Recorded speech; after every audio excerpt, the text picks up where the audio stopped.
why is this not matching up? Why does this say the 4th on the syllabus, but on my calendar, it's the 5th or something? I was like, why is this not matching up? And then I looked at the little top and it said 2018. I was like, well, I'm an idiot.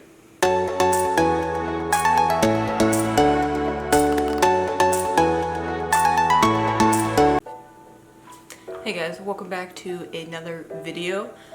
This video was requested by one of you to kind of show you guys what to bring to the island in regards of school stuff. So I'm going to show you and tell you kind of like what I recommend and kind of the mistakes I made, so you guys know that if you have been accepted or you plan on going to a Caribbean school, kind of get an idea of what you should be bringing and things that you shouldn't be bringing. So here we go. Okay, my first thing that I recommend is going to be a first aid step book. So I made the mistake of not getting this before I went, and what happened was, as I was there, I was like, oh, I should get this, and thankfully I was able to order it off Amazon and have Brad bring it down because he was coming down for my white coat ceremony. So I was able to get it, but to be honest, I didn't use it my first semester there, and now looking back, I kind of regret not using it because I think it could have helped me a bunch, but I didn't use it until I got it spiral bound, which was in between my first and second semester, and this way I use it so much, like it just lays flat just easily, like you don't have to hold one side down, or if you're like at the very beginning, you know how when you have like a large book, like you're at one side and you really have to hold down the other side, and it kind of like takes away from your writing. I don't know, it annoys me, so I got mine spiral bound and I absolutely love it. As you can see, I've kind of like torn it up a little bit there from using it so much, but I like it. I added tabs to mine as well, like just handwritten tabs, where that way I know I can easily flip to it. And like, this is just personal preference, but for me, it was super helpful. And so that's gonna bring me to my second thing that I would bring, which is a good set of pens. So I'm weird. I have pens that I use for writing on paper, and then pens that I use for writing in here. And the pens I use for writing in here are these Sharpie pens. They dry fairly quickly, like it only takes a couple of seconds for them to dry, which is great because you don't want to smear it. So I can even show you where I've written in here with these, and I think it's best, like I've smeared it a couple times for not waiting, but if you can see, it just writes clear and everything, like nothing's dull or like hard to read on the paper. Everything's vibrant. Like I use vibrant. But those are my favorite pens for my step book. My other pens that I use are just like, I think Pilot gel pens or something like that I use for writing on paper when I take notes elsewhere. But pretty much whatever you would think that you would need to buy for school in general is the same thing that you need to buy and bring for medical school, if that makes sense. So I was preparing for med school like I had for undergrad, which meant that I bought a binder and brought down a binder for each subject I had. Do I recommend doing this? Absolutely not. I ended up getting, I think it was like my third semester or something, when I was back home, Brad and I were going through Costco and we found these on sale, and it came with 2 of them. And I don't even use the second one, to be honest. I just use this one. It came with dividers, so that way I have one little divider for each subject, and it's perfect. Like, the way I take notes now is completely different from how I took notes in undergrad, so you have to adapt. Maybe you don't. I don't know. It just depends on the person. But this is what I use the most. So like, if I use certain study topics and write down for each subject, or a topic within a subject, so this is all my pathology stuff. And then I flip the page, and then now I have all my pharmacology stuff. So I have everything in one notebook, and it just easily fits in my backpack. So if you're gonna get a binder, I just recommend getting one, because you're not gonna have that many handouts as you did in undergrad. You're not gonna be writing notes like how you did in undergrad. Like, it's just adapting. And I was out of school for a while, so I had to adjust to, oh, I just take notes now on my iPad. I don't print out my notes anymore. And it also saves the environment, so notebook. I still use a lot of paper though. Next thing that I recommend is a planner. Oh, I know a lot of people like to use digital planners. I prefer a hard copy planner. And again, I think planners are personal preference, even digital to paper. Some people like a smaller planner. This one I like best just because there's so much space to write in, which I like. I don't like small little spaces, or like I don't like when it gives me times to do things. Like I don't want to be time constrained. I want a list of what do I need to do for the day and do it when I want to do it.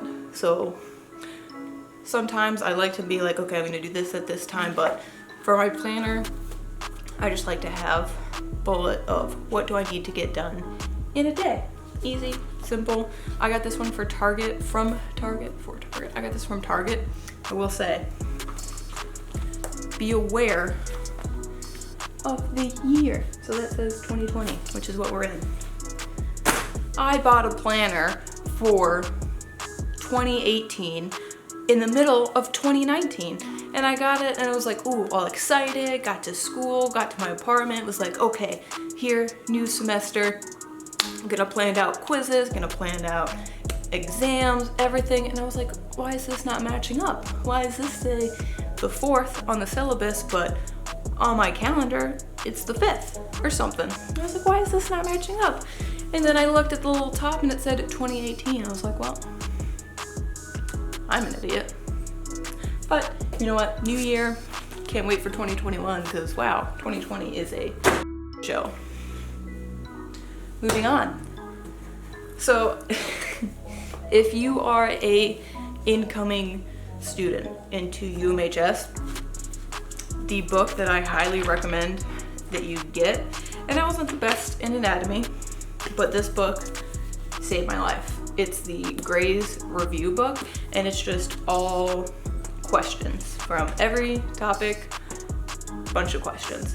And our professors like these styles of questions, so it's great for preparing for the exam.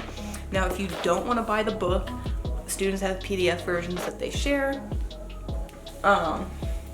So you could always get a PDF version. Certain books I prefer having a hard copy of, and this was one of them. But I do say that if you want to get a book, get it before you go down. Like, yes, it's gonna add weight to your suitcase, but at the same time, you're gonna be paying, if you would have been paying $50 for this book, you're probably gonna be paying 70 for it on the island. Everything you can get on the island, whether it's at the school store or there's also a store in town that sells school supplies, but just know that everything is gonna be marked up because they have to pay for island taxes. So you wanna buy your stuff beforehand. And I'm not saying buy everything for your 5 semesters and bring it down your first semester.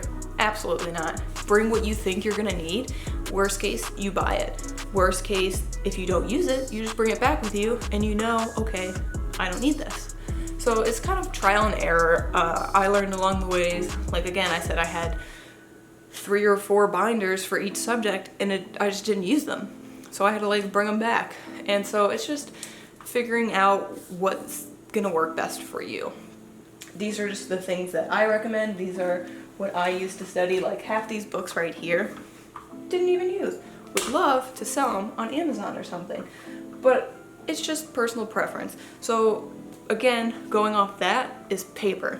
Now I typically like lined college ruled paper, and I would bring probably about 2 packets of those each semester, maybe 1 depending on how much I used the previous semester. I know a lot of my friends, they like to use the printer paper because they like to draw. I am a terrible drawer, not artistic at all, not even creative. This is as creative as I get in making videos. So that's just something that's personal preference. I did bring down a sketchbook that I used.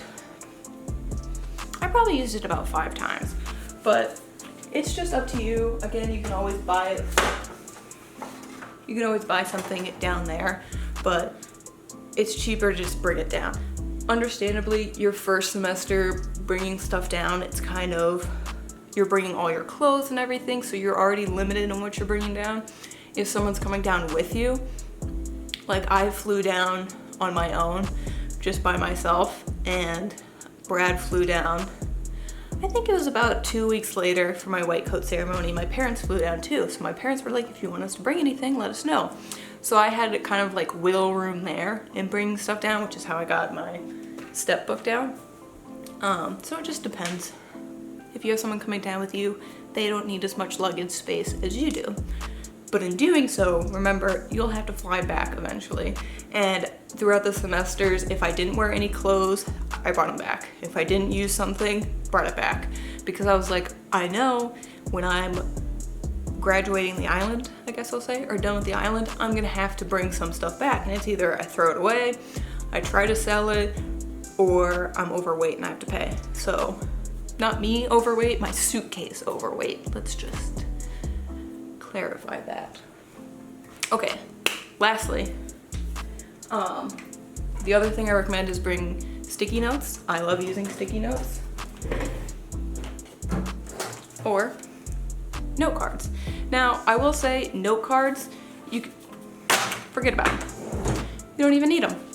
Sticky notes, absolutely. Sticky notes are probably my favorite thing.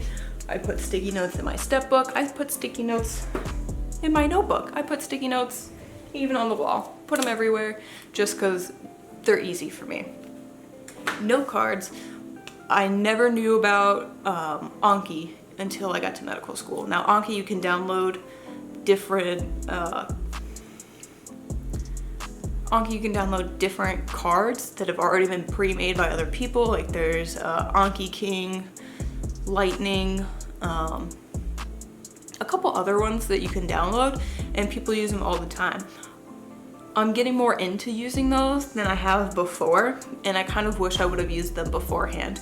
But you can also make your own Anki cards. It's kind of like Quizlet. I think Quizlet has evolved more into testing you the same way that Anki does. It's through spaced repetition, so it's faster to make the cards on the computer through Anki. You just download it, and it's free to download on your computer. If you download it on your iPad, it's I think $25, but completely worth it. It saves up so much time than writing out note cards. Because I was stupid, I wrote out note cards and it just wasted so much time. And then looking at that stack of note cards, I was like, I don't want to go through those. And I didn't want to have to carry them everywhere, and I just didn't use them as much as I do as on the computer. Because on the computer I can just sit there and be like, okay, knock out like 200 note cards in 45 minutes or something and I'm done. And it's just so much easier to write. Whereas if I wrote 50 Anki cards in an hour, it might take me 2 hours to write it handwritten, and it doesn't hurt your hand as much. So I highly recommend using Anki instead of traditional handwritten note cards. So that's all the things that I recommend you bring down to the island. Okay, that's it for this video. Thank you guys for watching. If you haven't subscribed yet, go ahead and subscribe and hit the bell to get notified when I post new videos. If you like this video, go ahead and give it a thumbs up. If you didn't like this video, give it a thumbs up, because that's just being nice. We need a little bit of niceness in this crazy year. I'll see you guys in the next video.